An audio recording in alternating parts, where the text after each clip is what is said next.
Hello students, welcome all of you. मेरा नाम नेमीचंद जानी है और इस क्लास में हम आरएस प्री के लिए मैथ्स पढ़ रहे हैं।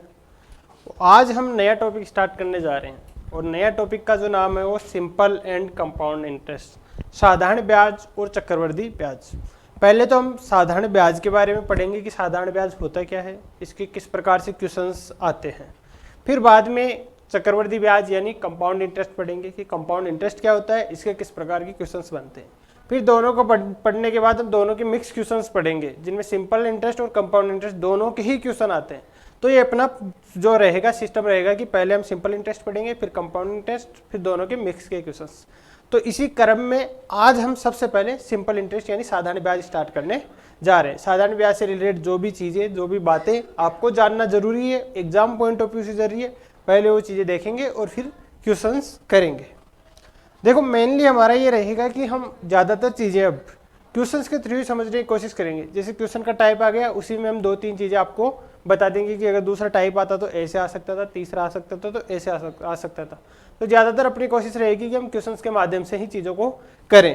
देखो देखिए, पहले ही क्वेश्चन पे चलते हैं, फिर मैं उनका जो क्वेश्चन होगा उसके बारे में पहले समझाऊंगा, फिर बाद में हम क्वेश्चन को सोल्व करेंगे। देखो यह आपके सामने है क्वेश्चन। क्या पूछा है क्वेश्चन ने? 6000 पर 2 वर्ष में 10.5% वार्षिक ब्याज की दर से कितना साधारण ब्याज अर्जित होगा। इसमें आपको साधारण ब्याज बताना है। 2 साल में 10.5% रेट है और 6000 रुपये जो है मूलधन है। अब ये चीजें क्या है, मूलधन क्या है, इसके बारे में देखो मैं आपको बताता हूं।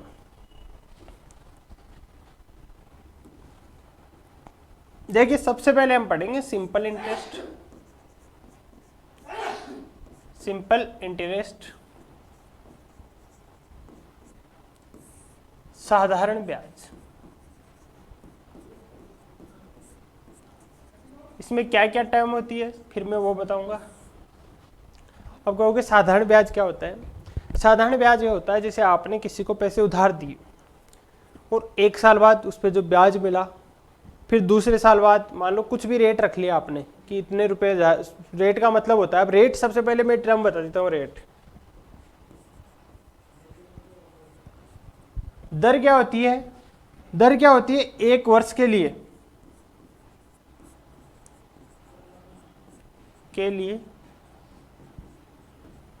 100 रुपए पर जो ब्याज होता है, 100 रुपए पर ब्याज, यही एक तरह की दर होती है। मान लो जैसे मैंने कहा 10% इंटरेस्ट रेट, 10% मान लो रेट है। इसका मतलब है कि 1 साल के लिए अगर 100 रुपये है तो उस पर 10 रुपये का ब्याज होगा। ये होती है दर। आपको समझ में आ गई कि दर क्या होती है, रेट क्या होती है। अब मैंने एग्जांपल दिया कि मान लो आपने किसी को 1000 रुपये दिए, उसको कहा कि आप मेरे को 1 साल बाद दे देना, 10% में आपसे ब्याज लूँगा, 10% रेट की से मैं आपसे ब्याज लूँगा। इसका मतलब ये हुआ है कि 10% आप 100 रुपये का 10% 10 रुपये उससे ब्याज ले लो।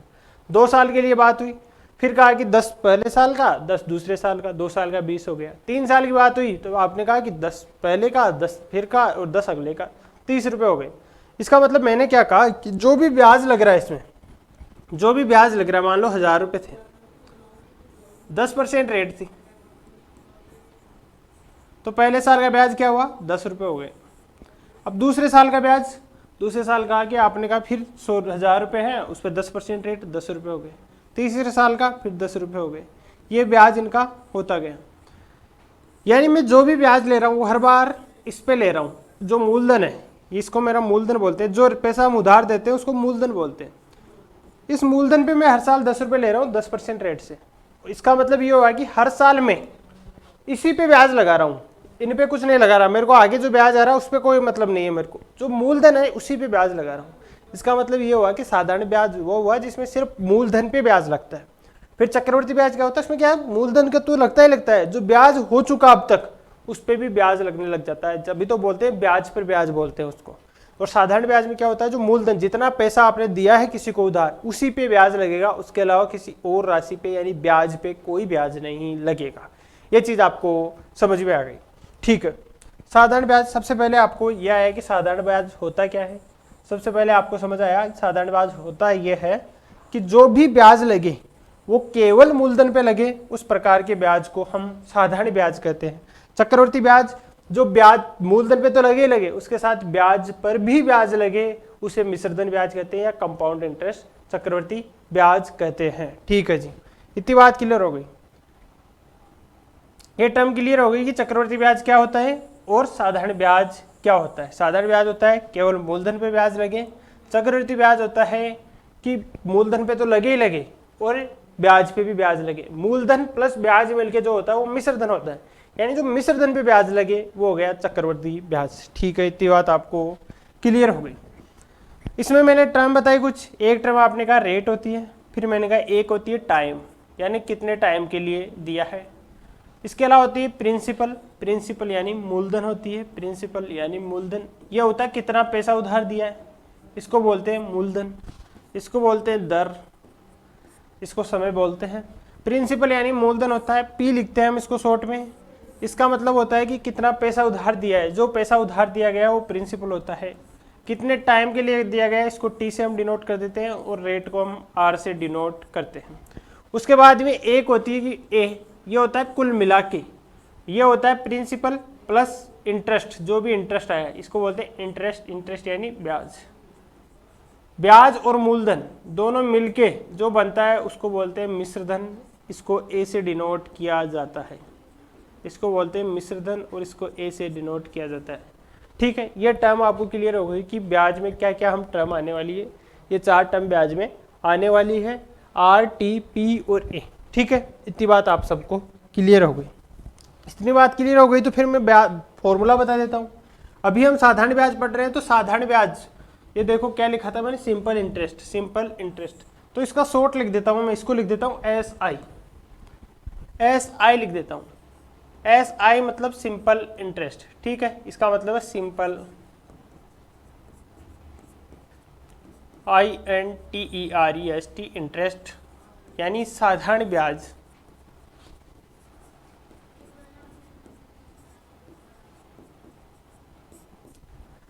साधारण ब्याज का फॉर्मूला होता है P गुणा R गुणा T बटा 100। PRT बटा 100 होता है साधारण ब्याज का फॉर्मूला। ठीक है जी, क्या हुआ, P क्या आपको बताया था, P जो है वो मूलधन है, R जो है वो दर है, T है वो समय है, बटे में 100 का भाग देना है, और ये है साधारण ब्याज, सिंपल इंटरेस्ट। आपको ये फॉर्मूला याद रखना है। हालांकि कई सारे क्वेश्चंस हम बिना फॉर्मूले के कर सकते हैं, पर उनकी मेन जड़ फॉर्मूला ही होती है, तो कम से कम आपको ये फॉर्मूला याद रखना है। कई सारे क्वेश्चंस होंगे हम उसको डायरेक्ट करेंगे, लेकिन जब कुछ भी काम नहीं आएगा तब फॉर्मूला काम आएगा, क्योंकि आपको एग्जाम में क्वेश्चन सही करना है और ज़्यादा झंझट में भी नहीं पड़ना है कि हर क्वेश्चन के लिए अलग अलग ट्रिक अपनाएं। उससे बढ़िया है कि हम फॉर्मूला याद कर लेते हैं। ठीक है, फॉर्मूला आपको याद कर लेना है सिंपल इंटरेस्ट का। साधारण ब्याज का फॉर्मूला होता है PRT बटा 100। P यानी मूलधन, R यानी दर, T यानी समय। फिर मिश्रधन क्या होता है, मिश्रधन होता है मूलधन में ब्याज जोड़ दो, मूलधन में ब्याज ऐड कर दिया तो वो हो गया मिश्रधन। ये हो गया मिश्रधन। अब आ जाओ पहले क्वेश्चन पे, अपने जो क्वेश्चन था उस पे।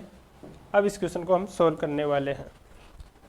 6000 पर 2 वर्ष में 10.5% वार्षिक ब्याज की दर से कितना साधारण ब्याज, यानी आपको साधारण ब्याज यानी SI पता करना है। आपने कहा इसमें जो SI होगा वो होगा PRT बटा 100। आप तुरंत लिख लोगे PRT बटा 100। P यानी प्रिंसिपल, R यानी रेट, T यानी टाइम बटा 100। आपने कहा प्रिंसिपल ये क्या है, ये प्रिंसिपल है, प्रिंसिपल है 6000 गुणा रेट क्या है, रेट है 10.5% गुणा 10.5 लिखना है। टाइम कितने टाइम के लिए, 2 साल की बात है, बटा नीचे 100 करना है। याद रखना टाइम जो लूँगा मैं, टाइम में ऑलवेज ये जो टाइम लूँगा ये हमेशा ईयर में लूँगा। ठीक है, यहाँ पे ईयर में कैलकुलेट करूँगा। ठीक है, अगर महीनों में हुआ तो नीचे में 12 का भाग दे दूंगा, उसको ईयर में चेंज कर लूँगा। बस इस चीज़ को सोल्व करना है। यहाँ से मैंने पॉइंट हटाया, नीचे 0 लगा दिया, 3 0 से 3 0 कट गए, इन सबको गुणा कर लिया, 6 दूनी 12, 12 पंजे 60, 6 और फिर 12, 1260 इसका आंसर आ गया। 1260 इसका आंसर आ गया, तो 1260 इसमें। सिंपल क्वेश्चन था, फॉर्मूले पे बेस्ड क्वेश्चन था, फॉर्मूला लगाना है, साधारण ब्याज आपको मिल जाएगा। अब देखो नेक्स्ट, 4000 पर 18 माह में 12% वार्षिक ब्याज की दर से। सेम चीज़ है इसलिए ज़्यादा इसमें टाइम लगाएंगे नहीं। पी क्या है 4000 गुणा रेट क्या है 12 और टाइम 18 दे रखा है बटा 100। मैंने कहा 18 महीने हैं, आपको साल में बदलना है तो 12 का भाग दे दिया, बस ये करना है। 0 से 0 कट गए, 12 से 12 कट गया, 18 चौक 72, 720 रुपये आ गया इसका आंसर। बस इसको इतना ही करेंगे क्योंकि इस बारे में हमने पहले देख लिया। अब देखो नेक्स्ट क्वेश्चन। 36,000 रुपये मूलधन पर 9.5% वार्षिक दर से 5 जनवरी से 31 मई 2013 तक का साधारण ब्याज क्या होगा। अब ये दिनों को पहले आपको यहाँ पे काउंट करना होगा। सबसे पहले तो आपको दिन काउंट करने पड़ेंगे। फॉर्मूला सेम लगाना है, वही PRT/100 फॉर्मूला वही लगाना है, लेकिन काउंट करना होगा 5 जनवरी से 31 मई तक कितने दिन है। जब वो 31 मई को चुका रहा है तो मैं एक बात याद रख देता हूँ, आपको याद रख लो इसको। अगर 31 मई को चुका रहा है तो 31 मई को काउंट नहीं करना है। 31 मई को काउंट आपको नहीं करना है। देखो 31 मई आपको काउंट नहीं करना, तो जनवरी के कितने दिन हो गए। देखो पहले आया जनवरी, फिर फरवरी, फिर मार्च, फिर अप्रैल और फिर मई। ठीक है, जनवरी के कितने दिन है, 5 जनवरी को दे दिया। देने वाले दिन को काउंट करेंगे, लेकिन जिस दिन चुकाएगा उस दिन को काउंट नहीं करेंगे। तो जनवरी के कितने दिन हो गए, आप कहोगे कि 25, 26, 27 दिन बच गए जनवरी के। 5 जनवरी को काउंट करना है। फरवरी लीप ईयर नहीं है, इसका मतलब 28 दिन फरवरी के, मार्च के 31 दिन, अप्रैल के 30 दिन और मई के कितने। आपने कहा 31 मई को तो काउंट नहीं करना, तो इससे पहले के सारे दिन 30 दिन मई के जोड़ लो। 8, 7, 15, 1, 16 का 6, 1, 3, 6, 9, 2, 11, 13 और 1, 14, 146 डेज। 146 दिन का ब्याज निकालना है। ये लाइन बोल दिया, साफ साफ नहीं बोला कि 146 दिन का निकालना है। यह दिन भी आपको निकालना है, तो आपने दिन निकालिए क्योंकि आपको कैलेंडर आता है, कैलेंडर आपने सीख रखा है, वहाँ से निकाल लिया। तो यहाँ से मेरे आगे 146 दिनों का ब्याज निकालना है। 146 दिनों का ब्याज निकालना, तो जो फॉर्मूला है उसमें रख दो। पी क्या है, पी है 36,000, आर है 9.5%, टाइम दे दिया 146, दिन दे रखा है। मैंने कहा दिनों में नहीं लेना आपको, 146 दिन दे रखा, मैंने कहा दिनों में नहीं लेना, आपको चेंज करना है इसको ईयर में, आपको चेंज करना है इसको ईयर में। तो दिनों को ईयर में चेंज करोगे तो कैसे, महीने को ईयर में चेंज किया तो 12 का भाग दे दिया आपने। दिन को ईयर में चेंज करना है तो 365 का भाग दे दो, बस ऐसे आपको करना। अब इसको काट लो, ये 73 से कट जाएगा। 73 दूना, देखो एक बार 73 को 5 से गुणा करो, 15, 5 बार जाता है तो ये 2/5 आ गया। 0 से 2 0 कट गया। यहाँ 1 पॉइंट, फिर नीचे 0 लगाया था, 0 से 0 ये कट गया। अब जो भी लिखा है 5 से काट लो, 19 पंजे 95, 19 को इससे 36 से गुणा कर दो, या 36 गुणा 2 72 गुणा 19 लिख लो, 72 गुणा 19 लिख दो। अब इन दोनों गुणा कर लो, 19 दूना 38 का 8, 3 19 साथ कितना होता है 133, 133 और 3 136, 1368 इसका आंसर आ गया। यानी मैंने बोला आपको कि आपको सिर्फ फॉर्मूला लगाना है। साधारण ब्याज पूछे तो फॉर्मूले में जो जो चीज़ें पता करनी है उनको रख देना है। नेक्स्ट क्वेश्चन, यदि रुपए 1 पर 1 माह का साधारण ब्याज 1 पैसा है तो वार्षिक दर प्रतिशत कितनी है। अब फॉर्मूला वही है, SI बराबर PRT/100, PRT/100। लेकिन बात इतनी है कि रखना किस में है। जैसे टाइम का तो मैंने कहा अभी कि टाइम को ईयर में रखना है, वैसे ही रुपए को किस में रखना है, जो पैसा मूलधन होता है उसको किसके में रखना है। तो उनको सबको आप रुपए में रख दो, रुपीज में चेंज कर लो। अगर रुपीज में नहीं है तो सबको रुपीज में रख दो। अगर 1 रुपये पर, तो ये तो है आपका मूलधन, 1 रुपया तो हो गया मूलधन। 1 महीने का निकालना है और ब्याज आपको दिया गया है 1 पैसा है, तो रेट पूछा है। इसमें ये दिया हुआ आपको, टाइम दिया गया है, P दिया गया है, R पता करना है।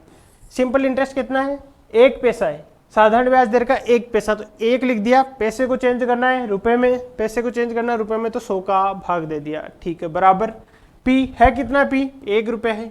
रेट पता करनी है, टाइम 1 महीना है, उसमें चेंज करना है ईयर में, तो 12 का भाग दे दिया, गुणा 100, गुणा 100। क्या करना है, रेट पता करनी है। 100 से 100 कट गया, सब 1 1 है, तो R बराबर ये इधर चला जाएगा तो आ जाएगा 12%। रेट आ गई 12%। ऐसे आपको क्वेश्चन को करना है। रेट जो है आपके 12% आ गई। ठीक है, देखो नेक्स्ट, कितनी राशि पर 2 वर्ष का 8% पर साधारण ब्याज रुपए 2 होगा। अब आपको दे रखा है ब्याज 2 होगा, ये ब्याज लिख दिया मैंने। कितनी राशि पर, राशि मेरे को पता करनी है, मैंने मान लियो P है राशि। टाइम रेट दे रखी है R, टाइम दे रखा है 2 ईयर/100, मेरे को P पता करना है, P पता करना है तो P को इधर रख लिया, बाकी इसको इधर ले गया 200, या काट लो जो कट रहा है, 2 से 2 कट रहा है, 2 से 2 कट रहा है तो इधर जाएगा 100 और R जो है नीचे आ जाएगा 100/R। P क्या हो गया 100/R, P हो गया 100/R। यानी आपने इतनी देर में देखा कि क्वेश्चंस बिल्कुल सिंपल है। अगर आपको इन चार में से कितनी चीजें 1, 2, 3 और 4 यानी सिंपल इंटरेस्ट, टाइम, प्रिंसिपल और रेट, चार में से कोई भी 3 चीज दी गई हो जो आपको एक निकालनी हो, वो आराम से आप फॉर्मूला लगा के निकाल सकते हो। आपने कहा कि इसमें कोई दिक्कत नहीं है, इस प्रकार का कोई भी क्वेश्चन है हम सब सोल्व कर सकते हैं। अगर 4 चीजों में से कोई 3 दी गई हो या 3 निकालने की हिंट दिए गए हो तो हम चौथी चीज इजीली निकाल सकते हैं। ठीक है जी, चलो अब नेक्स्ट क्वेश्चन पे। अब इस क्वेश्चन को पढ़ो। एक आदमी ने बैंक से 11% वार्षिक साधारण ब्याज की दर पर ऋण लिया। 3 वर्षों बाद उसे केवल इस अवधि के लिए ब्याज के रूप में रुपए 9,570 चुकाने पड़े। उसके द्वारा ऋण के रूप में ली गई मूल धनराशि ज्ञात कीजिए। ठीक है जी, क्या बोल रहा है कि 11% रेट, ये आपको दे दी रेट, ये रेट है। 3 वर्षों बाद उसे केवल इस अवधि के लिए ब्याज के रूप में, ये जो दे रखा है ये ब्याज दे रखा आपको 9,570 क्या है 9,570 है। ये आपको इंटरेस्ट दे रखा है, सिंपल इंटरेस्ट दे रखा है। रेट दे रखी है 11%, 11%। टाइम कितना दे रखा है 3 वर्षों के लिए, टाइम दे रखा है 3 ईयर। उसके द्वारा ऋण के रूप में ली गई मूल धनराशि ज्ञात कीजिए।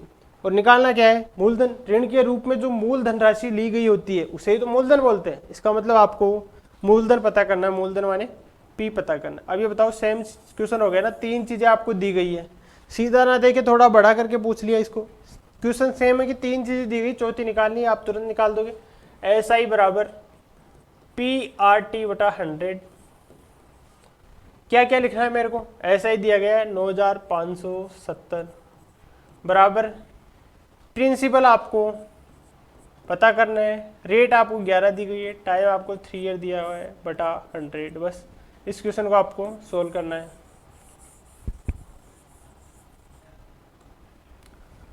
जो कट रहा है उसको काट लो, जिसे 11 से कट रहा है 11 से काटो, गिरा 88, 7 गिर 7 77 और 0 870। 3 से कट रहा है 29 0, 29 0 को 100 से गुणा किया तो प्रिंसिपल क्या आ गया 2913 और 30 जो है ना 29,000 रुपये इसका आंसर आ गया। यानी जो चीज़ें थी कोई मुश्किल नहीं थी, सेम 3 चीज़ें आपको दी गई थी और एक चीज़ निकालना था। आपने कहा कि फॉर्मूला लगा लेते हैं, 3 चीज़ें दी गई है उसमें एक चीज़ निकल जाएगी जो बची है, क्योंकि उसमें फॉर्मूले में 4 चीज़ें आपके सामने थी। चलो नेक्स्ट क्वेश्चन। एक धनराशि को 2 वर्षों के लिए आ गया टाइम, नियत दर से साधारण ब्याज पर लगाया गया। यदि इसे 1% ज़्यादा ब्याज दर से लगाया गया होता तो इस पर ₹24 मिल सकते थे। धनराशि ज्ञात कीजिए। अब देखो एक चीज़ ये भी देखो, आपने जो फॉर्मूला था SI बराबर PRT/100 था। अब एक बार के लिए मान लो कि कोई 2 धनराशि, हम 2 राशियां लगा रहे हैं, 2 अलग अलग धनराशि लगा रहे हैं, अलग अलग टाइम के लिए लगा रहे हैं, दोनों की रेट अलग अलग है तो दोनों के लिए ब्याज भी अलग अलग होगा। मान लो पहली वाली जो राशि है उस पर इंटरेस्ट मिला SI1, प्रिंसिपल था पहला वाला P1, रेट थी पहली वाली R1 और टाइम था पहला वाला T1। ऐसे ही दूसरा वाला, दूसरी वाली पे इंटरेस्ट मिला SI2, दूसरे वाला जो प्रिंसिपल था मूलधन था वो था P2, रेट थी R2 और टाइम था T2। आपने मान लिया 2 से ज़्यादा भी हो सकती है, ये मैंने 2 मानी है, 2 से हम एग्जाम्पल लेके समझते हैं। अब मैं अगर इन दोनों का रेशियो निकालूं SI1 बटे SI2 तो वो क्या होगा P1 R1 T1 बटे P2 R2 T2। ठीक है जी। अब ये आपको याद रखना है, हो सकता है किसी भी क्वेश्चन में यूज हो सकता है इसमें हो या ना हो, लेकिन आपको इतनी चीज़ें याद रखनी है। अब कोई भी चीज़ सेम होगी, अब इसमें कुछ क्या क्या सेम हो सकता है, मान लो दोनों बार टाइम सेम हो, मान लो दोनों बार रेट सेम हो, मान लो दोनों बार प्रिंसिपल सेम हो। जैसे मान लो कि प्रिंसिपल सेम है, प्रिंसिपल सेम है दोनों बार, तो दोनों जगह से प्रिंसिपल कट जाएगा और जो रेशियो हो जाएगा SI1 बटा SI2 हो जाएगा R1 T1 बटे R2 T2। मान लो रेट सेम है, प्रिंसिपल सेम नहीं है तो रेशियो हो जाएगा P1 T1 बटा P2 T2। मान लो टाइम सेम है तो क्या हो जाएगा P1 R1 बटा P2 R2। मान लो ब्याज सेम है दोनों बार पे तो ये P1 R1 T1 जो है वो इक्वल हो जाएगा P2 R2 T2 के। हो सकता है एक से ज़्यादा चीज़ें सेम हो, जैसे रेट भी सेम हो टाइम भी सेम हो, रेट और टाइम दोनों सेम होंगे तो ये दोनों कट जाएंगे, जो इंटरेस्ट का रेशियो हो प्रिंसिपल के रेशियो के इक्वल हो जाएगा। हो सकता है कि रेट जो है ना वो अलग हो, बाकी दोनों चीज़ें सेम हो तो वो R1 R2 हो जाएगा। हो सकता है ये दोनों चीज़ें सेम हो, ये टाइम अलग अलग हो तो वो T1 T2 हो गया। मतलब इन सब चीज़ों में आप अब समझ सकते हैं कि मैं क्या कहना चाह रहा हूँ। मैं कहना चाह रहा हूँ कि इस फॉर्मूला मैंने आपको जो लिखा दिया, इससे आप कई सारी चीज़ें निकाल सकते हो। अगर कोई चीज़ सेम है तो वो कट जाएगी, उसको बार बार लिखने की आवश्यकता इसमें नहीं है। जैसे प्रिंसिपल दोनों बार सेम है तो जो इंटरेस्ट का रेशियो होगा वो R1 T1 बटा R2 T2 होगा। मान लो प्रिंसिपल और रेट दोनों सेम है तो जो इंटरेस्ट का रेशियो है उनके टाइम के रेशियो के इक्वल ही होगा। तो यहाँ पे ये चीज़ें फिर लिखने की आवश्यकता नहीं होगी। अब देखो जो क्वेश्चन बोल रहा है उस चीज़ को पढ़ो। 2 वर्ष की नियत दर से साधारण ब्याज पर लगाया गया यदि 1% ज़्यादा ब्याज दर से, यानी जो भी लगाया ब्याज ठीक है, लेकिन वो कह रहा है कि 1% रेट जो है ना ज़्यादा होती, जो अभी है उससे ज़्यादा होती है 1% रेट। अभी कुछ भी आपने मतलब कुछ भी R मान लिया आपने, लेकिन जो नेक्स्ट है वो होती R+1, ये होती रेट। तो कह रहा है कि ब्याज के रूप में 24 रुपये ज़्यादा मिल सकते थे ब्याज के। अब सीधा करना बताऊंगा मैं इसको, फॉर्मूले से तो आप कर ही सकते हो, फॉर्मूले से तो आप कर सकते हो। पहली बार R माना तो पहली बार आपको ब्याज मिला PRT बटा 100, ठीक है। दूसरी बार क्या PR+1 और T बटा 100, ऐसे करके आप इसको कर सकते हो। टाइम दिया गया 2 साल, दोनों जगह T की जगह 2 रख दोगे, T की जगह दोनों जगह 2 रख दोगे। R जब माइनस करोगे तो R कट जाएगा, प्रिंसिपल बचेगा, तो प्रिंसिपल आपका आंसर आ जाएगा। लेकिन क्योंकि धनराशि पूछी है, लेकिन ये हो जाएगा लेंदी। तो मैं क्या बताता हूँ इसका डायरेक्ट तरीका ये है कि साधारण ब्याज तो हर साल इक्वल होता है और मूलधन पे लगता है, तो इसमें इतना लॉजिक है नहीं। 1% रेट ज़्यादा होती तो ब्याज 1% ज़्यादा मिलता है 1 साल के लिए, लेकिन 2 साल के लिए क्या हुआ, 2 साल के लिए 2% ज़्यादा मिलेगा। अगर 1% रेट ज़्यादा है तो 1 साल का ब्याज 1% ज़्यादा मिलेगा, लेकिन 2 साल की बात हो रही है तो 2% ज़्यादा मिलेगा। तो वो ज़्यादा कितना मिल रहा है, वो मिल रहा है 24। उस 2% की वैल्यू ही तो 24 है।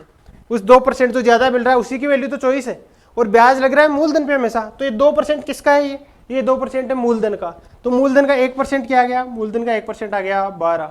और मूलधन अपने आप में कितना होता है, जब मैंने परसेंटेज में लिया तो मूलधन अपने आप में कितना है, अपने आप में 100% है। तो 100% की जब मेरे को वैल्यू निकालनी है तो इधर भी 2 से गुणा कर दूंगा, 12 गुणा 100 यानी 1200।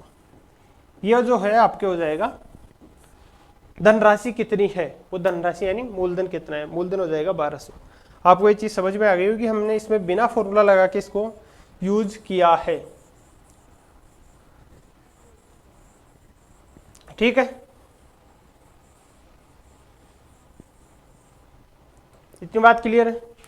यानी 2 सालों की बात थी, 1% रेट ज़्यादा कर दी, 1% 1 साल के लिए बढ़ी, 2 सालों के लिए 2% बढ़ जाएगी, और जो बढ़ी हुई है उसी का मान 24 है, 1% का मान 12 है, 100% का मान 1200 है, ठीक है। नेक्स्ट, एक धनराशि पर 8 वर्षों और 10 वर्षों का साधारण ब्याज का अंतर 200 है। अगर ब्याज की 10% वार्षिक है तो मूलधन कितना है। देखो अब इन चीज़ों में बार बार फॉर्मूला हम लगाएंगे नहीं, कॉन्सेप्ट समझना है कि साधारण ब्याज का क्वेश्चन क्या है, साधारण ब्याज का कॉन्सेप्ट क्या है। साधारण ब्याज मैंने कहा मूलधन पे लगता है, मूलधन पे लगेगा तो मूलधन हर साल इक्वल है, हर साल इक्वल है, और मेरी रेट भी हर साल इक्वल है, तो हर साल मेरे को ब्याज भी बराबर मिलेगा। हाँ, रेट बदलती रहे तो मेरा ब्याज भी बदलता रहेगा। जैसे मान लो आपने किसी को 1000 रुपये उधार दिए 10% रेट पे, और हर साल के लिए 10% रेट है, तो हर साल 1000 के जो 10% है 100 रुपये है, हर साल का ब्याज वही होगा। हाँ, आपने कभी रेट बदल दी तब वो ब्याज अलग हो जाएगा, नहीं तो साधारण ब्याज हर साल का इक्वल होता है अगर रेट आपकी सेम है तो यहाँ पे बोला ब्याज की दर जो है 10% है और इक्वल है, कुछ अलग बोला नहीं है। जब तक अलग नहीं बोले तब तक भी हमें सेम मानना है। तो रेट जो है वो 10% है। 8 वर्षों और 10 वर्षों का साधारण ब्याज, मान लो कि 8 साल हो गई, जो भी ब्याज है यहाँ पे, ठीक है। 10 साल हो गई, उसके बाद जो ब्याज है वो इससे 200 ज़्यादा है। यही तो वाइस का मतलब कि 8 साल और 10 साल का अंतर जो है 200 है। यानी 8 साल का जो भी ब्याज था, अब 10 साल का काउंट करेंगे तो वो 200 ज़्यादा है। फिर मैंने कहा कि साधारण ब्याज हर साल का इक्वल होता है। 200 ज़्यादा है 2 सालों का, 200 ज़्यादा है, और बीच में साल कितने पड़ गए, 8 से 10, 2 साल पड़ गए, 2 ईयर का। साधारण ब्याज हर साल का बराबर होता है, 2 साल का 200 है तो 1 साल का 100 रुपये, 1 साल का 100 रुपये ब्याज है, 1 साल का 100 रुपये ब्याज है, ठीक है। ये बात ये कहना चाह रहा है। अब ये बताओ ये 100 रुपये क्या है, 100 रुपये क्या है। ये 100 रुपये जो है वो 1 साल का, 1 ईयर का ब्याज है, और 1 ईयर का ब्याज है कितना, 1 ईयर का ब्याज है 10%, तो यानी ये 10% की वैल्यू है, 10% की वैल्यू है 100। मूलधन अपने आप में कितना होता है, 100% होता है, तो 100% की वैल्यू 1000, 100% की वैल्यू 1000, यही होगा। आपको ये बात समझ में आई होगी कि 8 से 10 2 सालों की बात थी, 2 सालों का अंतर 200 है, साधारण ब्याज हर साल इक्वल होता है, 2 सालों का 200 ब्याज है, 1 साल का 100 रुपये ब्याज हो जाएगा। 1 साल का 100 रुपये ब्याज होएगा। 1 साल का ब्याज जो है वो जो है ब्याज की दर है, 1 साल का जो ब्याज है वो ब्याज की दर है, ब्याज की दर 10% है। इसका मतलब ये जो 100 रुपये है वो 10% का मान है। और किसका 10%? मूलधन का 10%। मूलधन अपने आप में 100 होता है, 10% की वैल्यू अगर 100 है तो 100% की आपको निकालना है 1000 रुपये। ठीक है जी, नेक्स्ट क्वेश्चन। प्रभात ने किसी निश्चित धन को 8% की साधारण ब्याज की दर पर बैंक से उधार लिया था। उस धन को उसने आशीष को 12% की दर पर दे दिया।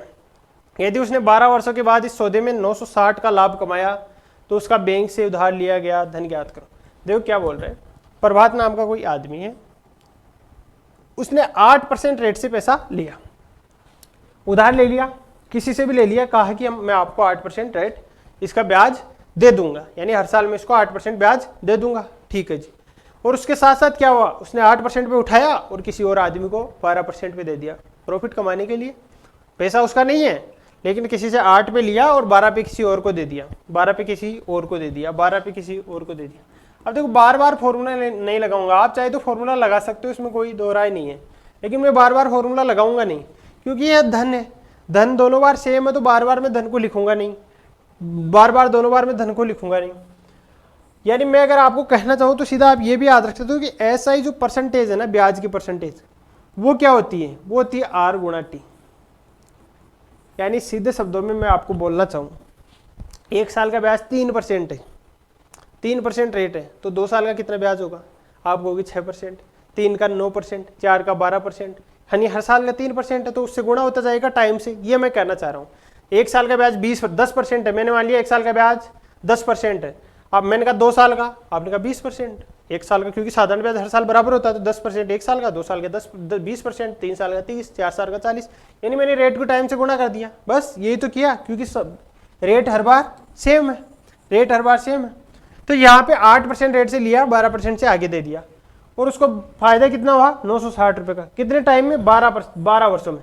अब बताओ ये 8% रेट से लिया, तो 12 वर्षों में 12 × 96% इस पे ब्याज चढ़ गया, जो भी मूलधन था उसका 96% इस पे ब्याज चढ़ गया। लेकिन इसने जिसको दिया उसका 12% रेट था 12 सालों के लिए, उस पे 144% इसने ब्याज चढ़ा दिया, 96% इस पे ब्याज चढ़ गया उस मूलधन का, उस राशि का। लेकिन इसने जिसको दिया उस पे भी तो 144% चढ़ गया। और इसको फायदा क्या होगा, फायदा दोनों का अंतर ही तो होगा, दोनों का अंतर फायदा होगा। यानी कोई चीज में मान लो 120 रुपये में ले रहा हूँ, 160 रुपये में बेच रहा हूँ, तो मेरे तो दोनों का अंतर जो है 40 रुपये का ही तो फायदा हुआ। तो ये 96% तो उसको दे देगा, मान लो उससे 144% लेगा, 96% तो उसको दे देगा, बाकी जो बचा वही तो उसका फायदा है। तो फायदा कितना है, 144 - 96, 48% का इसको फायदा हुआ, 48% का फायदा हुआ। और जो परसेंटेज की बातें चल रही है वो मूलधन का परसेंटेज होता है हमेशा, ठीक है। इस 48% का मान दे रखा आपको क्वेश्चन में 960, 48% का मान दे रखा है 960, 1% का मान 20, ठीक है, 1% का मान हो गया 20। आपको निकालना 100% का मान, 100% का हो गया 2000, 100% का हो गया 2000, 100% का हो गया 2000। ये क्या देखो, इसमें ऑप्शन जो है, इस क्वेश्चन में ऑप्शन जो है वो इस क्वेश्चन वाले छप गए पूरे के पूरे, ये ऑप्शन और ये ऑप्शन दोनों सेम है, उस क्वेश्चन के सेम ऑप्शन आ गए, इसका आंसर होगा 2000, ठीक है। चलो अब देखो नेक्स्ट क्वेश्चन। 1 वर्ष बाद किसी मूलधन तथा मिश्र धन का अनुपात 10 और अनुपात 12 है, तब वार्षिक ब्याज दर क्या होगी। ये कह रहा वार्षिक जो ब्याज की दर है वो क्या होगी। देखो मूलधन दे रखा है 10, ये है मूलधन, और मिश्र धन दे रखा है 12, और मैंने आपको लिखा है कि मिश्र धन जो होता है वो होता है मूलधन प्लस ब्याज। क्लियर है बात, इतनी बात क्लियर है। तो मूलधन जब मान लो आपका 10 है और मिश्र धन 12 है, ये 12 है, ये 10 है, तो ब्याज कितना होगा, ब्याज को 2 होना पड़ेगा। यहाँ से क्लियर हो गया ना ये चीज, मिश्रधन जो होता है वो होता है मूलधन प्लस ब्याज। मूलधन का 10 दे रखा है, मान लो मिश्रधन 12 दे रखा है, तो ब्याज क्या होगा, इसको 12 करना होगा तो ब्याज 2 होगा। आपने कहा ब्याज 2 है, ये एग्जैक्ट नहीं है, ये अनुपात में है, लेकिन अपना काम अनुपात से हो जाएगा क्योंकि बाकी सारी चीजें कट जाएगी। ऐसा ही बराबर क्या होता है PRT बटा 100, ऐसा ही कितना 2, प्रिंसिपल कितना 10, रेट पता करनी, टाइम कितना 1 वर्ष, 1 बटा 100, रेट आ जाएगी, रेट आ जाएगी यहाँ से 2 से मैं काटता नहीं, 0 से 0 काट दिया तो इस 2 को ऐसा का ऐसा ही लिख ले रहा हूँ। तो रेट क्या आ गई 10 गुणा 2 यानी 20% रेट आ गई, 20% रेट आ गई। ऐसे इस क्वेश्चन को आपको करना है।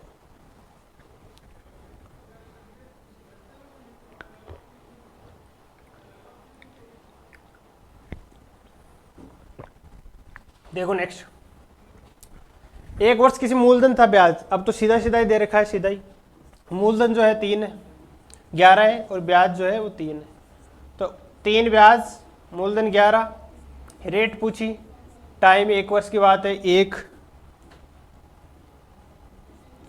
बटा 100, रेट क्या आ जाएगी 300 बटा 11, 11 दूना 22, 8 0, 11 7 77, फिर क्या बचा 3 0, 11 दूना 22, 8 0, 11 7 77, 27.27% रेट आ जाएगी। देखो अब नेक्स्ट, दी गई साधारण ब्याज की किसी दर से किसी समय के लिए मूलधन तथा मिश्रधन का अनुपात 4:5 है, 3 वर्ष के बाद उसी ब्याज की दर से मूलधन एवं मिश्रधन का अनुपात 5:7 है, तो ब्याज की दर ज्ञात कीजिए। पहले क्या दे रखा है, देखो मूलधन और मिश्रधन, मूलधन और मिश्रधन का अनुपात दे रखा है आपको, पहले दे रखा है 4 और 5, 3 वर्ष बाद उसी ब्याज की दर से मूलधन एवं मिश्रधन का अनुपात, 3 साल बाद, 3 ईयर बाद, 3 ईयर बाद क्या अनुपात है 5 और 7। आपने कहा ठीक है, बात तो सही है कि आज जो है मूलधन और मिश्रधन का अनुपात जो है वो है 4 और 5, और आज के 3 साल बाद मूलधन और मिश्रधन का अनुपात है 5:7। पर एक बात आपको नहीं पच रही, क्या कि मूलधन यानी वो रकम, वो राशि जो मैंने उधार दी है, ठीक है जी, वो दोनों जगह सेम होनी चाहिए, क्योंकि वो तो बराबर, एक बार मान लो मैंने किसी को 10,000 रुपये दे दिए तो वो तो 10,000 ही है ना मूलधन तो मेरा, चाहे मैं कितना भी उसका अनुपात निकाल लूँ वो राशि तो इक्वल होनी चाहिए ना, वो तो मूलधन तो मेरा हर बार इक्वल रहेगा। तो यानी यहाँ भी दोनों जगह मेरे को मूलधन को बराबर करना होगा, क्योंकि मूलधन, हाँ मिश्रधन बदल रहा है, जैसे जैसे ब्याज बढ़ रहा है मिश्रधन बढ़ रहा है, तो मिश्रधन बदल रहा है, लेकिन मूलधन मेरा हर बार सेम है, यानी यहाँ और यहाँ मूलधन सेम होना चाहिए। आपने लिखा मूलधन सेम होना चाहिए, मूलधन सेम होना चाहिए, यहाँ पे 4 है यहाँ पे 5 है, तो क्या करूँ दोनों का एलसीएम, 4 और 5 का एलसीएम, आपने कहा 4 और 5 का एलसीएम 20, दोनों जगह मूलधन को 20 बना दो, दोनों जगह मूलधन को 20 बना दो। यहाँ 20 बनाने के लिए क्या करूँ 5 से गुणा करूँ, अनुपात में है, एक साइड गुणा होगा तो दूसरी साइड भी गुणा करना पड़ेगा, यहाँ पे 4 से गुणा कर दो, एक साइड गुणा होगा तो दूसरी साइड भी गुणा करना पड़ेगा। ऊपर क्या आ गया 20 और 25, नीचे क्या आ गया 20 और 28। अब सही है, अब दोनों जगह मूलधन जो है वो इक्वल है, यहाँ भी 20 है यहाँ भी 20 है। मिश्रधन तो चेंज हो गया क्योंकि 3 साल बाद की बातें चल रही है, इसलिए मिश्रधन तो बदल गया। आपने कहा कि पहले मूलधन 20 था, मूलधन हमेशा 20 ही रहेगा, फिर मिश्रधन 25 हुआ, फिर मिश्रधन जो है 3 साल बाद वो हो गया 28, यानी मिश्रधन कितना बढ़ा 3। जब मिश्रधन क्या होता है मूलधन प्लस ब्याज, जब मूलधन मेरे हर बार सेम है तो ये बढ़ क्या रहा है, फिर ब्याज ही तो बढ़ रहा है, इसका मतलब 3 ब्याज बढ़ गया। ये 3 जो है वो इंटरेस्ट, ये 3 जो है वो है एसआई सिंपल इंटरेस्ट।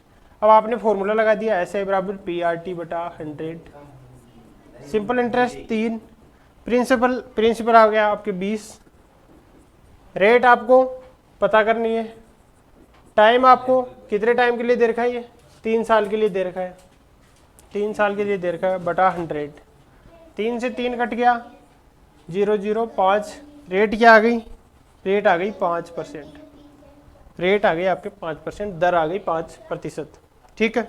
अब देखो नेक्स्ट, रुपये 4,500 की धनराशि वार्षिक साधारण ब्याज की कितनी दर पर 5 वर्षों में 6,525 हो जाएगी। यहाँ चाहे तो आप फॉर्मूला लगा सकते हो, उसमें कोई दिक्कत वाली बात नहीं है। 4,500 की राशि है, राशि मतलब ये मूलधन है आपका, ये है मूलधन। 6,525 हो गई, 6,525 हो गई मतलब ये है मिश्रधन, ये है मिश्रधन। ब्याज कितना मिला, आपने कहा कि मिश्रधन में से मूलधन हटा दो, ब्याज बच जाएगा।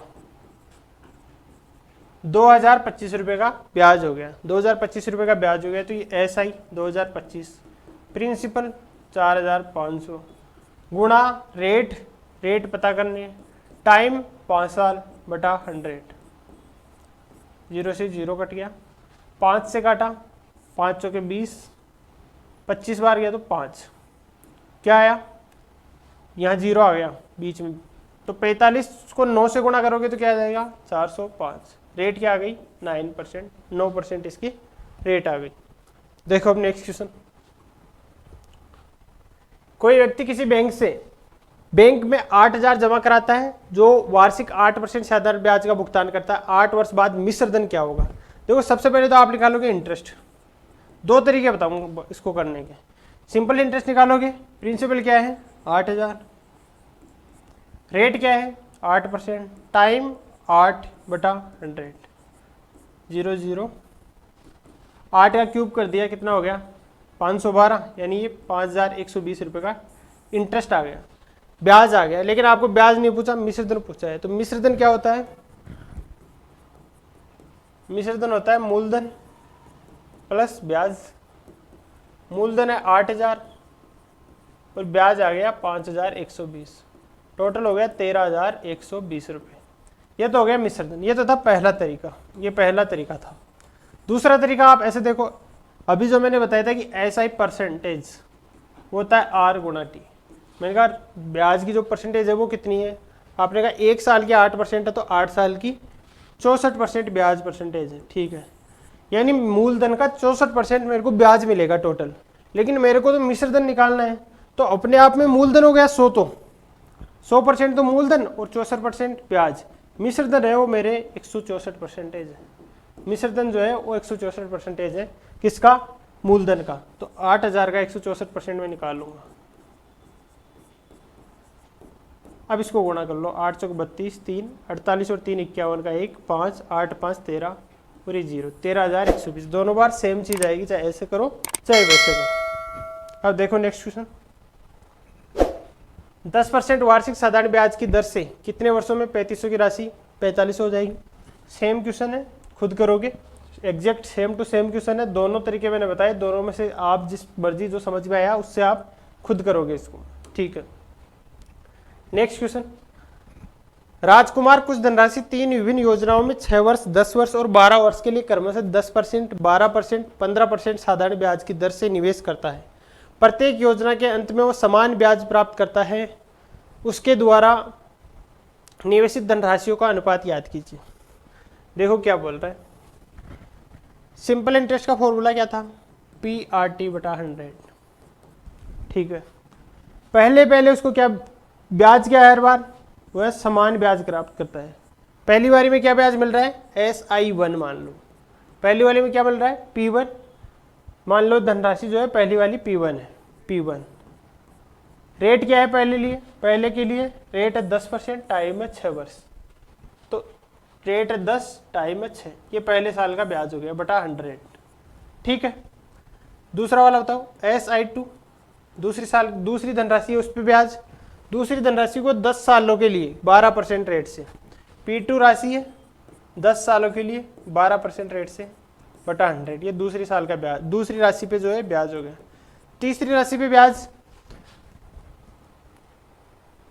10 वर्ष होगी, 12 वर्षों के लिए 15% रेट से, P3 12 वर्षों के लिए 15% रेट से बटा 100, ये तीसरी जो राशि है उस पर ब्याज हो गया। तीनों ब्याज बराबर है, तीनों को कर दो इक्वल, ये तीनों जो है इक्वल, तो इन तीनों को मैं इक्वल लिखूंगा, तीनों में से 100 खत्म हो जाएगा, तीनों में से 100 खत्म हो जाएगा। क्या था पहला 10 गुणा 6 बटे 100 तीनों में से कट जाएगा और मैं लिख दूंगा P1 60 गुणा 60 बराबर है P2 गुणा 120 बराबर है P3 गुणा 15 को 12 से गुणा किया तो 180। 60 से कट जाएगा, 60 से 2 बार और 3 बार, आपकी कुल मिला के आ गया P1 बराबर 2P2 बराबर 2P3। लेकिन मेरे को ऐसे नहीं रखना, मेरे को तो P1 P2 P3 का रेशियो निकालना है। P1 P2 P3 का रेशियो निकालना है, तो इसको निकालने का तरीका होता है, जब P1 निकालना हो, अब ऐसी सिचुएशन जब भी आपके सामने आ जाए, तीन वैल्यू ऐसे बराबर आ जाए, तो मेरे को P1 अनुपात P2 अनुपात P3 निकालना है। तो जब मेरे को P1 निकालना है तो P1 को मैं नहीं देखूंगा, जो पास में दोनों है ना उनके क्या गुणांक है उनको गुणा कर दूंगा, 3 दूनी 6। P2 निकालना है तो मैं P2 वाले को नहीं देखूंगा, इसके अलावा जो 2 है ना, यहाँ कुछ नहीं लिखा है, इसका मतलब इसके आगे 1 लिखा हुआ है, और बाकी 2 को गुणा कर दूंगा 3। P3 निकालना है तो फिर मैं इसको नहीं देखूंगा, इन दोनों के 1 गुणा 2 यानी 2। 6 3 2 धनराशियों का अनुपात है, 6 3 2 धनराशियों का अनुपात है। चलो देखो नेक्स्ट क्वेश्चन। एक धनराशि रुपए 1750 को 2 भागों में इस प्रकार विभाजित किया जाता है कि पहले भाग पर 8% प्रतिवर्ष और दूसरे भाग पर 6% प्रतिवर्ष की दर से साधारण ब्याज 1 वर्ष के बाद बराबर है, तो प्रत्येक भाग पर ब्याज ज्ञात कीजिए। प्रत्येक भाग पर देखो सेम सी चीज है, पहले पे ब्याज, मैं दोनों का ब्याज डायरेक्ट इक्वल कर रहा हूँ। पहली पे ब्याज क्या है, पहली मान लो P1 है, रेट क्या है पहले की, पहले भाग पर 8% है, टाइम क्या है पहले का क्या टाइम है, दोनों का टाइम बराबर है क्या, 1 वर्ष के बाद, मतलब दोनों का टाइम भी बराबर है, तो मैं टाइम लिखूंगा या नहीं दोनों का, क्योंकि दोनों का टाइम कट जाएगा, बस ये लिखूंगा, नीचे 100 भी नहीं लिखूंगा, वो भी कट जाएगा। ये बराबर है P2 और क्या रेट है दूसरे की 6% प्रति रेट है, और टाइम दोनों का 1 साल है, तो टाइम लिखने की जरूरत नहीं, नीचे 100 लिखने की भी जरूरत नहीं। P1 जो P2 है वो आ जाएगा 6/8 और काटा तो 3/4। ये पहली और दूसरी राशियों का अनुपात आ गया। मैंने कहा पहली और दूसरी राशि दोनों मिला के 7 है, लेकिन 7 की वैल्यू क्वेश्चन में 1750 दे रखी है, 1 की वैल्यू 7 दूनी 14, 7 पंजे 35, 250 दे रखी है, 3 की वैल्यू 3 गुणा 250, 750 पहली वैल्यू है, ये है P1, और 4 गुणा 250 यानी 1000, यह है P2, 1000 P2 है। प्रत्येक भाग पर ब्याज ज्ञात कीजिए। अब ब्याज तो दोनों भागों पे बराबर है, किसी पे भी निकाल लो, आपकी मर्जी। मैं कहता हूँ जो आसान लगे उस पे निकालो, आपने कहा 1000 वाला थोड़ा आसान लग रहा है। ब्याज निकाला, PR रेट 1000 वाला, दूसरा वाला दूसरे पे रेट है 6%, 6 टाइम 1 साल है बटा 100, 2 जीरो से 2 जीरो कट गए, 60 रुपये जो है ब्याज आ गया। पहले पे निकाल के देखो, जब रेट 8% होगी उस पर भी ब्याज यही 60 रुपये आने वाला है, क्योंकि दोनों पे ब्याज बराबर है। ठीक है, अब देखो नेक्स्ट क्वेश्चन। रुपए 1900 को 2 भागों में विभाजित किया गया था कि पहला भाग 2 वर्षों के लिए 8% प्रतिवर्ष की दर से, दूसरा 3 वर्षों के लिए 4% प्रतिवर्ष की दर से उधार दिया गया। यदि दोनों स्थितियों में प्राप्त साधारण ब्याज का अनुपात 16:7 है तो 4% दर पर उधार दी गई राशि ज्ञात कीजिए। अब यहाँ देखो, यहाँ पहली बात तो टाइम भी सेम नहीं है, रेट भी सेम नहीं है, और जो ब्याज मिल रहा है वो भी सेम नहीं है, लेकिन दोनों का अपने को अनुपात तो दिया गया है ना, मैंने अनुपात कैसे करा था, दो का S1I1 बटा S2, मैंने कहा था P1 R1 T1 बटे P2 R2 T2। देखो हमने ये फॉर्मूला लिखा था शुरू में हमने ये फॉर्मूला लिखा था, कहाँ पे लिखा था देखो,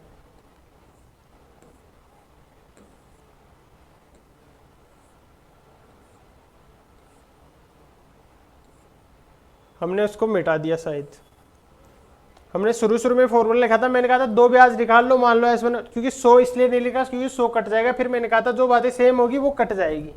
अब यहाँ से देखो, यहाँ कुछ भी सेम नहीं, इस 1900 की अभी मैं बात नहीं कर रहा, क्योंकि जब मेरे पहले और दूसरे प्रिंसिपल का जब रेशियो आएगा तभी तो मैं उसकी बात कर पाऊंगा।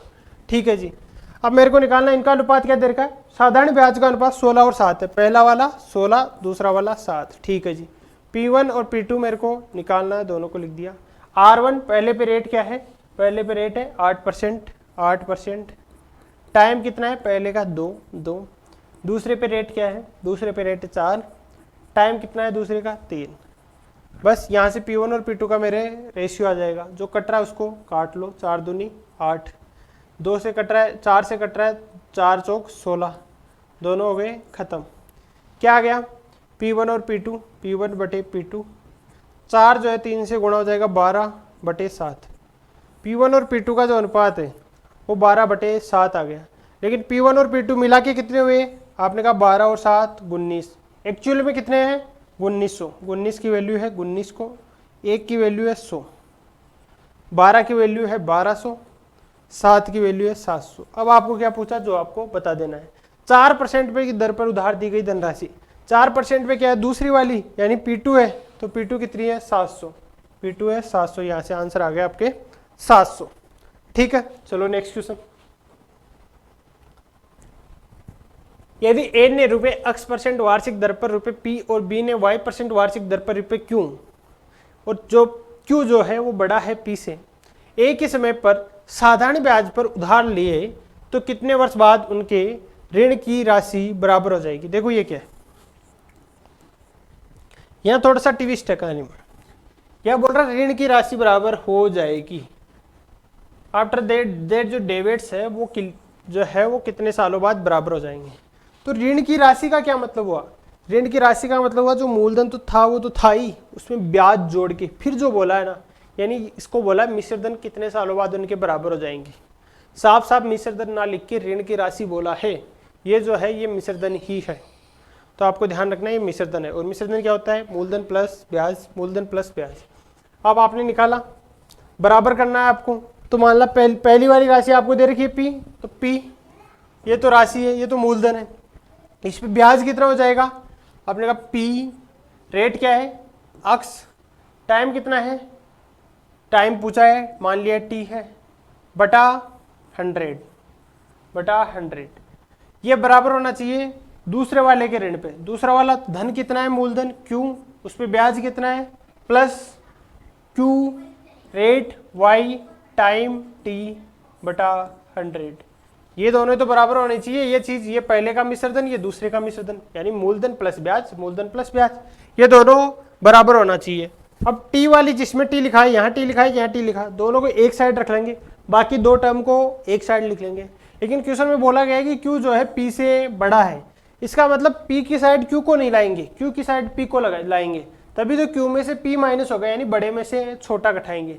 इसका मतलब Q को तो यहीं रखा मैंने, P को इधर लाया तो आ गया Q माइनस P, और इसको इधर का इधर रखा P x T बटा 100, उसको इधर लाया तो हुआ Q y T बटा 100। दोनों में से मैंने 100 जो है कॉमन लिया और T कॉमन लिया, तो मैंने कॉमन ले लिया T बटा 100, मेरे अंदर आ गए P x minus Q y बराबर Q माइनस P। मेरे को तो T निकालना है, तो T को एक साइड रख लिया, बाकी सबको उधर ले गया। T नीचे में है तो ऊपर उधर गुणा में चल जाएगा, Q माइनस P गुणा 100 बटा, ये ऊपर है तो ये नीचे आ जाएगा P x minus Q y। अब मैं देख लूँगा ये कौन सा ऑप्शन है मेरा, Q माइनस P बटा P x minus Q y गुणा 100, पहला ही ऑप्शन है, ए ऑप्शन इसका आंसर हो जाएगा, ये ऑप्शन जो है इसका आंसर हो जाएगा। देखो ये भी दे रखा है, लेकिन मैंने कहा Q बड़ा है तो Q P माइनस Q नहीं हो सकता, माइनस में चीज़ें आ जाएगी, इसका मतलब मेरे को ये लेना पड़ेगा। ये सिर्फ इतनी सी बात लिखने की वजह से, अगर यह चिन्ह ये होता तो मेरे को ये आंसर टिक करना होता। ठीक है, चलो देखो अब नेक्स्ट क्वेश्चन। सुनील ने 75,000 को अपने दोनों बेटों के बीच इस प्रकार विभाजित करने का निर्णय लिया कि 18 वर्ष की आयु के बाद दोनों को समान राशि प्राप्त हो। उनके बेटों की वर्तमान आयु 12 और 14 वर्ष हो। यदि ब्याज दर 5% है तो उनके पुत्रों द्वारा प्राप्त हिस्सा ज्ञात कीजिए। देखो अभी मैंने कहा साधारण ब्याज लगता है मूलधन पे। दो बेटे, एक 12 साल का, एक 14 साल का, एक 12 साल का, एक 14 साल का, 18 साल का होना है दोनों को। तो 12 वाले को 18 साल का होने में कितना टाइम लगेगा, 6 ईयर लगेगा। 14 वाले को 18 होने में 4 ईयर लगेगा। ठीक है, पहले वाला जो है और उनकी रेट जो है 5% है। ये कह रहा है कि जब ये 18 साल के हो जाए तब तो दोनों को ब्याज जो है ना वो इक्वल मिलना चाहिए, ब्याज इक्वल मिलना चाहिए। रेट यहाँ 5% है, रेट यहाँ भी 5% है। अब आप चाहे तो फॉर्मूला लगा सकते हो, या चाहे तो ऐसा ही परसेंटेज रेट से 6 साल के लिए 5% से तो 30% जो भी इसको राशि मिलेगी उसका 30% इसको ब्याज मिल जाएगा। इसको जो भी राशि मिलेगी उसका 20% ब्याज मिल जाएगा। लेकिन यहाँ पे धन जो है ना, धन सेम होना चाहिए, यानी जो कुल मिला के जो धन हुआ, कुल मिला के कौन सा हुआ, मूलधन में ब्याज जोड़ने के बाद। तो 100% मैंने माना जो भी है धन है, 100% उसमें 30 ब्याज जोड़ दिया तो 130%। जो भी इसको मिला, मान लो इसको P मिला, उसका 130% वो इक्वल होना चाहिए। इधर वालों को मान लो Q मिला, उसमें Q था अपने आप में 100%, उसमें 20% ब्याज ऐड कर दिया तो 120%। ये दोनों बराबर होनी चाहिए, तब 18 साल के होने के बाद दोनों को बराबर हो जाएगा। P बटा Q निकालना आपको, 0 से 0 कट गया, परसेंटेज से परसेंटेज कट गया, 12/13, 12/13 आ गया। P प्लस Q कितना हुआ, 12 13 25, 25 की वैल्यू 75,000, 1 की वैल्यू 3,000, P की वैल्यू 12 36 और 13 39,000। ये कहाँ है, 36 और 39, ये भी है लेकिन ये उल्टा लिखा हुआ है। यहाँ आएगा पहले वाले को 36,000, दूसरे वाले को 39,000। जिसको ज़्यादा टाइम के लिए मिल रहा है उसको कम मिलेगा क्योंकि उसको ब्याज ज़्यादा मिल जाएगा, जिसको कम टाइम के लिए मिल रहा है उसको ज़्यादा मिलेगा क्योंकि उसको ब्याज कम मिलेगा। ठीक है, रेट क्योंकि दोनों बार सेम है। जब रेट सेम है और ज़्यादा टाइम के लिए चाहिए तो फिर मेरे को कम दोगे, और कम टाइम के लिए चाहिए तो मेरे को ज़्यादा दोगे। ठीक है, अब देखो नेक्स्ट क्वेश्चन। 3100 रुपये की एक धनराशि 2 भागों में साधारण ब्याज पर उधार दी जाती है। एक भाग 8% की दर से तथा अन्य भाग 6% की दर से दिया जाता है। यदि कुल वार्षिक ब्याज 212 रुपये है तो 8% की दर पर दी गई धनराशि रुपये में क्या है। देखो 3,100 रुपये है ये टोटल राशि। अब यहाँ देखो दो चीज़ें दी गई है, 8% की दर से और 6% से, और टोटल ब्याज 212 है। तो यहाँ आप मिक्सर और एलिगेशन लगा सकते हो, जैसे पहला 8% की रेट से, दूसरा 6% की रेट से, और इनको मिक्स में कितना परसेंटेज ब्याज मिल रहा है ये बताना है। तो 212/3100 गुणा 100, ये मिल रहा है टोटल परसेंटेज जो ब्याज मिल रहा है इनको, 0 0, 212/31 मिल रहा है, 212/31% इनको ब्याज मिल रहा है। अब यहाँ से मैं 31 को हटाना चाहता हूँ तो मैं क्या करूँगा, यहाँ और यहाँ 31 को गुणा कर दूंगा, यहाँ से 31 हट जाएगा। यानी कहने का मतलब ये कह रहा हूँ कि मैं 31 सबको है ना 31 से गुणा कर दूंगा, इसको 31 से, इसको 31 से और इसको 31 से। तो इसका 31 यहाँ से हट जाएगा और यहाँ आ जाएगा 31 8 8 और 8 3 24, यहाँ आ जाएगा 6 और 36 18। इन सबको हटा दो चाहे, और यहाँ आ गया 212। अब क्या करो, जो बड़ा है उसमें से छोटे वाले को घटा दो। 248 में 212 गए तो 36, 212 में से 186 गए तो 12 10 24 और 2 26। ये अनुपात आ जाएगा उन राशियों का, काट लो 13 और 18, 18 और 13 31, 31 की वैल्यू है 3100, 1 की वैल्यू है 100। तो पहली वाली यानी पहली वाली क्या थी, पहली वाली थी 8%, ये 8% वाला था, ये 6% वाला। 8% पे हो गई 1300 और 6% पे हो गई 1800। पूछा क्या है, 8% पे 8% पे हो गई 1300। ठीक है, अब देखो नेक्स्ट। एक वर्ष में रुपये 5,000 की राशि 5,700 हो जाती है, तदनुसार 5 वर्षों में समान साधारण ब्याज पर रुपये 7,000 की राशि कितनी हो जाएगी। देखो क्या कह रहे हैं, एक वर्ष में 5,000 की राशि 5700 हो जाती है, मतलब एक वर्ष है उसमें 5,000 थी 5700 हो गई, कितना ब्याज मिला 700 मिला। कितना प्रतिशत है बटा 5,000 गुणा 100, 14%। यानी यही तो रेट है ना, एक साल पे जो ब्याज मिला 100 रुपये पे, वही तो रेट है, रेट आ गई 14%। ये कह रहा है कि 7,000 की राशि 5 सालों में कितनी हो जाएगी। 7,000 की राशि है 5 सालों में निकालना, टाइम है 5 साल, रेट है 14/100 0 0 14.70 70 गुणा 70 कितना हो गया 4,900। 4,900 क्या आ गया आपके ब्याज आ गया, लेकिन आपको निकालना है टोटल राशि कितनी हुई, तो 7,000 में 4,900 जोड़ दो, 7 4 11,900, ये हो गई टोटल राशि। ठीक है, देखो ये किस्त वाला है, ये थोड़ा बाद में करेंगे, इससे पहले देखो ये 2 क्वेश्चन हो रहे हैं वो देख लो।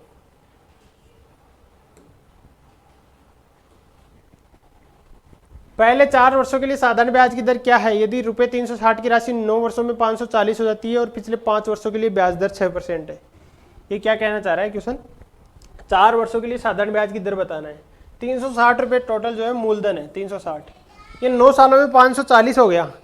पिछले 5 सालों के लिए ब्याज की दर 5% है, यानी शुरू के 4 सालों के लिए जो रेट है वो पूछिए आपको, और अगले 5 साल है, टोटल हो गया ना 9 साल, उसके लिए 6% जो है ब्याज की दर, 6% है, 6% ब्याज की दर। 360 रुपये की राशि है, बताओ 6 सालों में कितना ब्याज मिलेगा? 30% मिलेगा, 30% ब्याज मिलेगा। तो 360 का निकाल लो 30%, यानी 108 रुपये जो है ये मिल जाएगा लास्ट के 5 सालों में। और टोटल ब्याज मिल कितना रहा है? आपने कहा 540, तो मूलधन मिश्रधन हो रहा है, उसमें से 360 हटा दो, 14 में से 6 गए तो 8, 180 का टोटल जो है ब्याज मिल रहा है।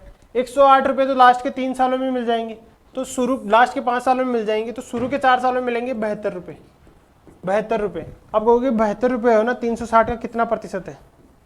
या तो ऐसे निकाल लो, या ऐसा ही बराबर PRT बटा 100। आपने कहा 72 रुपये का ब्याज, 360 रुपये टोटल जो है मूलधन है। रेट आपको पता करनी है, टाइम 4 साल है बटा 100, जो कट रहा है उसको काट दो, 36 दूना 72, 2 से 2 कट गया और नीचे 5, रेट आ गई 5%, रेट आ गई 5%। ठीक है, तो आज की क्लास में तो हम इतना ही करेंगे। नेक्स्ट क्लास में जो भी पहले तो साधारण ब्याज से रिलेटेड जो किस्त के क्वेश्चन है उनको करेंगे, और फिर कंपाउंड इंटरेस्ट स्टार्ट करेंगे हम, उसके बाद इसके मिक्स क्वेश्चन करेंगे। तो आज की क्लास में इतना ही। Thanks to all.